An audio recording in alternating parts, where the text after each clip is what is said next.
Hello everyone, welcome to this series of investment foundations that we are taking out right now. Today we are going to start with quantitative concepts. So let's start. So one of the most important concepts in finance for you to understand is the interest rate. So interest rate is basically the price or the cost that you're paying for the time value of money. So here, the most important thing is time. So every time that we're lending or borrowing, we are going to pay an interest rate. So let's see here, if you're here in this part and you want to lend some money to someone, in this case, maybe you want to invest, right? You get your money in a bank, or you go into ETFs or into stocks or whatever. You are going to ask for that money that you're lending something in return. So this is the basic concept of interest rate. On the other hand, if you want to buy something right now and you don't have the money for doing that, let's say a car, a house, or even going shopping, the credit card, well, my friend, for that money that you don't have right now, you are going to pay an interest rate. So it's really basic, the concept. I think that you all know. So this is the price, and when you have that price, you need to determine what is going to be the base of that interest rate. So for you to pay interest. So this is the concept of principal. So the principal is going to be the value which is going to be multiplied by this interest rate and is going to give us the interest.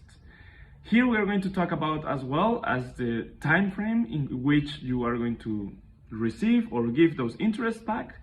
But those are the three main concepts just for you to take into account.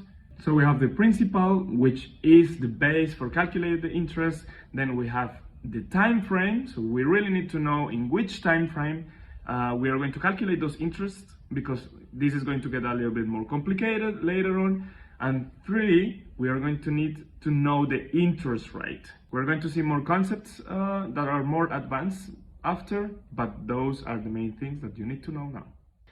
So now let's jump with an example for you to clarify. So let's say that right now you're really in an urge to buy a car. I'm not saying that's the best investment ever, but let's say that you really want to buy one. The cost of the car is going to be around like 10,000 euros. But you don't have that money right now. But you know that working, you're going to receive them back. You go to Susan, and Susan has these 10,000 available. So she's going to tell you, okay, I'm going to lend you this money, but you're going to pay me back in 6 months the principal and an interest rate of 10%.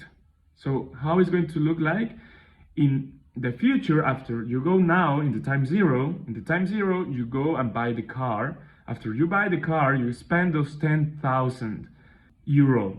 Then after 6 months, Susan is going to come back to you and is going to tell you, hey, I lent you 10,000 euro.